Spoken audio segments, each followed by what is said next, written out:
आज हम कक्षा 6 विषय हिंदी की चर्चा करेंगे, जिसमें आपका दूसरा अध्याय है अपना स्थान स्वयं बनाइए।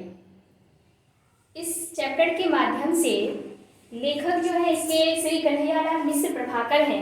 उन्होंने इस चैप्टर के माध्यम से ये समझाने का प्रयास किया है कि अगर हम मेहनत और कठिन परिश्रम करेंगे, ईमानदारी पूर्वक कोई भी कार्य करेंगे, तो हम अपना स्थान कहीं भी बना सकते हैं। तो इस कहानी के माध्यम से हम आज उसके बारे में जान लेते हैं, जिसमें उन्होंने एक बादशाह और मंत्री के बारे में चर्चा की है। इसमें एक बादशाह जो है अपने मंत्री से कहते हैं कि मुझे ऐसे आदमी की आवश्यकता है जो कि बहुत ही अच्छा हो, हमारे मतलब कार्य कुशलता हो, हमारे राज दरबार में कार्य कर सके, ऐसे आदमी की हमें आवश्यकता है। तो मंत्री जी जो है उस आदमी की जांच पड़ताल करने के लिए दूसरी जगह जाने लगते हैं और बहुत दिनों की जांच पड़ताल के बाद उन्हें एक आदमी ऐसा मिलता है जिनमें वो सारे गुण उन्हें दिखते हैं। तो वो क्या करते हैं कि वो व्यक्ति पहले से कहीं भी कार्यरत काम करता रहता है, कार्यरत है, तो उस नौकरी से उसे छुड़ाकर और उसे अच्छे नौकरी की तलाश, मतलब अच्छी नौकरी दी जाएगी, ऐसा कह के उन्हें आश्वासन दिया जाता है कि आपको बादशाह के पास चलना है, वहाँ आपको अच्छी नौकरी मिलेगी। तो वो आदमी जो है अपनी नौकरी छोड़ के और बादशाह के पास हाजिर होता है और मंत्री जो है राजा को याद दिलवाते हैं, बादशाह को याद दिलवाते हैं कि आपने अच्छे आदमी की तलाश करने को कहा था, मैं इन्हें उपस्थित किया हूँ। उस समय बादशाह जो है अपना सोचते हुए कहते हैं कि हाँ, मैंने कभी कहा होगा, लेकिन क्या कहते हैं, मुझे अभी उस आदमी की आवश्यकता नहीं है, अभी ज़रूरत नहीं है। अगर आप कहते हैं तो मैं इसे अपने निजी दफ्तर में चपरासी के रूप में रख सकता हूँ, चपरासी पद पे रख सकता हूँ, जिसके वेतन मात्र 15 रुपये मिलेंगे। तो उस समय जो है मंत्री को ये बात बुरी लगती है कि जो मैं पहले बादशाह कहते हैं कि एक अच्छा आदमी ढूंढ के लाओ, और जब मैं ला के दिया हूँ तो कहते हैं कि अब मुझे इसकी आवश्यकता नहीं है, अब इसे चपरासी के रूप में रखेंगे।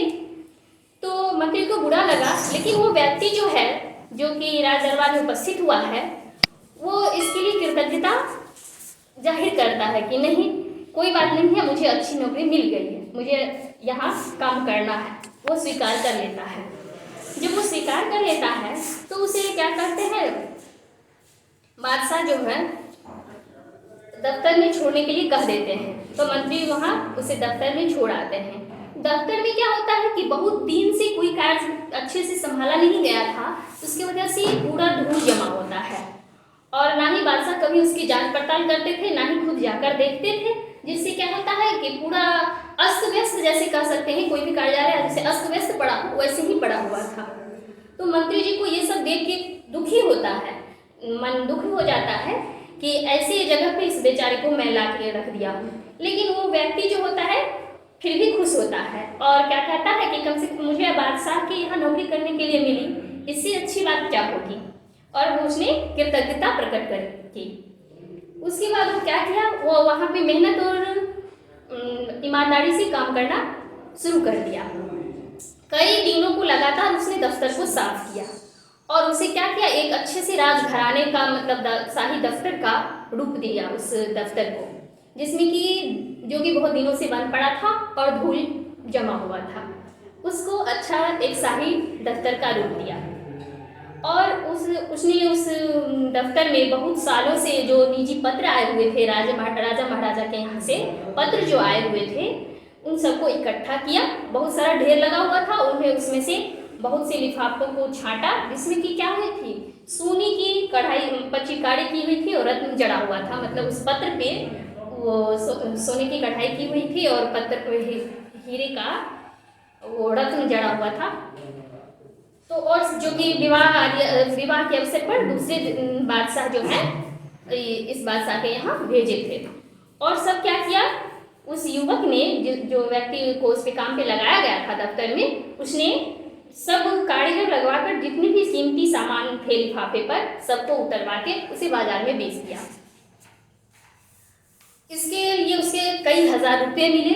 उनमें से कुछ रुपये लेकर उसने फर्नीचर चित्र और जितने भी मतलब सरकारी खजाने ये क्या कहते हैं दफ्तर में आवश्यक काम थे, आवश्यक वस्तुएं थे, उन सबको दफ्तर में लगवाया और जो बच गए पैसे उन्हें सरकारी खजाने में डाल दिया।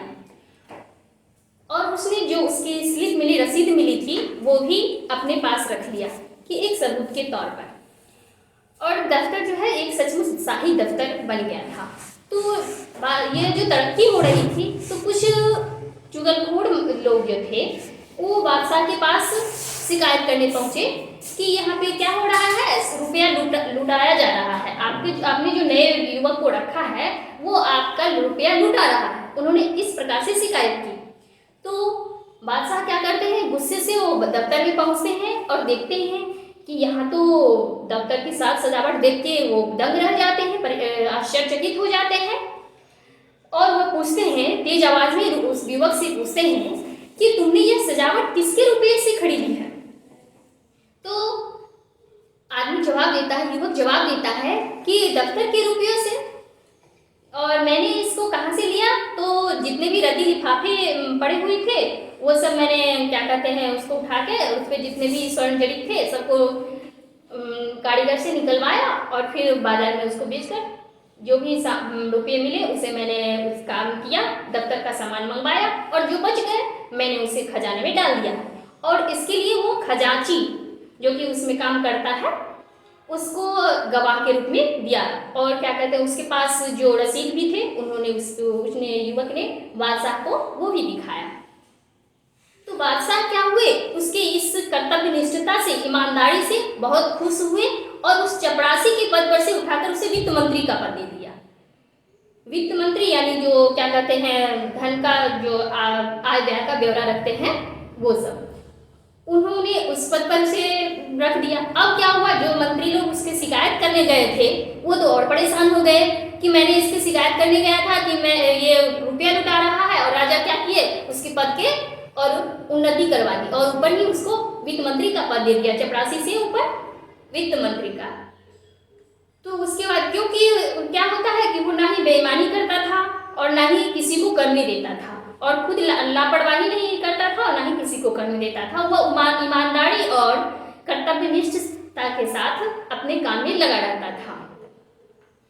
जो भी मंत्री उस बादशाह के पास जाते वो किसी ना किसी बहाने से उस युवक की शिकायत करते कि जिससे कि वो बादशाह के नज़र में गिरे और उसे हटा दिया जाए। ऐसा सोचकर बात क्या कहते हैं मंत्री लोग बादशाह के पास उसकी युवक की शिकायत करते।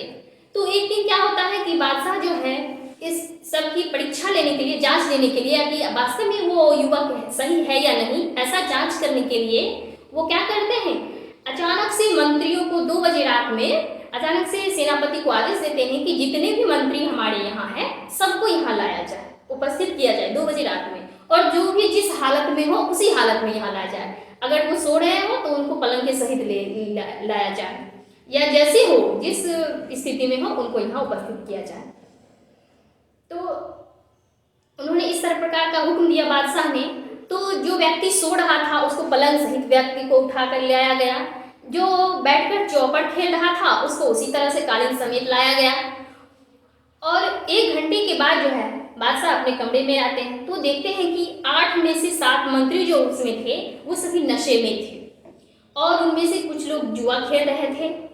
और जिन्होंने वित्त मंत्री पद पर प्राप्त किया था, यानी जिस युवक को वित्त मंत्री बनाया गया था, वो एक बनियान पहने हुए, मतलब एकदम से साधारण वेशभूषा में क्या कर रहे थे, एक चौकी पर बैठे हुए दिए की रोशनी में कोई कागज देख रहे थे। तो जो भी जितने भी मंत्री थे वो कोई काम में नहीं लगे हुए थे, कुछ नशे में थे, कुछ जुआ खेल रहे थे। लेकिन ये वित्त मंत्री जो है उस रात के 2 बजे भी काम में ही लगा हुआ था। क्यों? क्योंकि जो है बादशाह जब मंत्री सबसे पूछते क्या किस चीज़ का हिसाब देख रहे हो, इस रात के 2 बजे किस चीज़ में उलझे हुए हो, तो उसने उत्तर दिया कि दूर इलाके से इस राज्य का जो कर आया, मतलब हर जगह से कर वसूल होता था, तो उसी तरह से दूसरे राज्य से जो कर वसूल होकर आया था उसमें 1 पैसे की कमी थी, मात्र 1 पैसा कम था। और वो बार बार उसको गिन रहा था और उसको हिसाब लगा रहा था कि आखिर ये पैसा कम कहाँ हुआ। और दूसरे मंत्री जो थे सभी लज्जित हुए देख अपनी अपनी दशा दुर्दशा देखकर कि हम लोग किस हालत में हैं, और वो युवक अभी भी बैठ के वो क्या कर रहा है, कार्य में लीन है। तो बार बार वो क्या कर रहा था, जोड़ रहा था, और सच में जो है वो एक पैसा कम ही हो रहा था। तो वो ये सोच रहा था कि ये हमसे भूल हो रही है या क्या कहते हैं सच में पैसा की कहीं बेईमानी किया गया है, ऐसा सोच के वो बार बार उसको गिन रहा था। तो बादशाह क्या करते हैं कि अपने जेब से पैसा निकाल कर उसको दे देते हैं और कहते हैं कि अब इसको मिला दो उसमें और जाओ आराम करो, अब हिसाब ठीक हो गया। तो वित्त मंत्री जो होता है वो नम्रता से कहता है कि नहीं, अगर मैं ये पैसा तो मैं अपने जेब से भी डाल सकता था, लेकिन नहीं, अगर मैं डाल दूंगा और तो क्या होगा कि जो या तो इसकी पैसे कहाँ कमी हुई, किस रूप में उसे खत्म किया गया, खर्च किया गया, ये पता नहीं चलेगा, उस पर पूछताछ नहीं हो पाएगी। और अगर ये हम इसको छोड़ देते हैं कि ऐसा हो गया तो हो गया, छोड़ दिए अगर ऐसा, तो क्या हो जाएगा, अफसर लोग जो होते हैं ढील दी जाएगी, छूट दी जाएगी, तो उनमें बेईमानी पैदा हो जाएगी, बेईमानी की भाव पैदा होगी, वो फिर अफसर दोबारा भी इस काम को कर सकते हैं। तो इसलिए मुझे ये पता लगाना है कि आखिर ये पैसा कहाँ गया, किसी ने बेईमानी की या हमसे गलती हो रही है जोड़ने में। तो क्या हुआ, उस समय में भी वो ईमानदारी पूर्वक अपने कर्तव्य में लगा रहा। उसने ये नहीं देखा कि अगर राजा दे रहा है तो एक पैसा देकर किसी तरह अपने काम को निपटा दे, नहीं, वो ईमानदारी पूर्वक उस समय ये राजा से भी ये कहा, बादशाह से भी ये कहा कि नहीं, अगर ऐसा ही करना होता तो मैं अपने जेब से भी पैसा देकर पूरा कर देता, लेकिन इससे पता तो नहीं चलेगा कि आखिर किस व्यवस्था में कमी है, कहाँ पर कमी हो रही है, कहाँ पे बेईमानी की जा रही है। तो बादशाह जो होते हैं इस जवाब से बहुत खुश होते हैं और उस युवक को अपना प्रधानमंत्री बना देते हैं। तो इस प्रकार हम इस चैप्टर के माध्यम से देख रहे हैं कि ये जो सबसे नीचे चपरासी के पद पे उस युवक को रखा गया, लेकिन उसने अपने कर्तव्य निष्ठता, ईमानदारी और मेहनत के बल पर प्रधानमंत्री का पद पा लिया। तो इस कहानी से बच्चों आप लोग को भी ये सीख लेनी चाहिए कि अगर हम सच्ची लगन, कर्तव्य निष्ठता के साथ मेहनत करते रहेंगे, ईमानदारी के साथ परिश्रम करते रहेंगे, तो हम भी आगे बढ़ सकेंगे और अवश्य ही अपने देश का नाम उज्जवल करेंगे। आज के लिए इतना ही, धन्यवाद।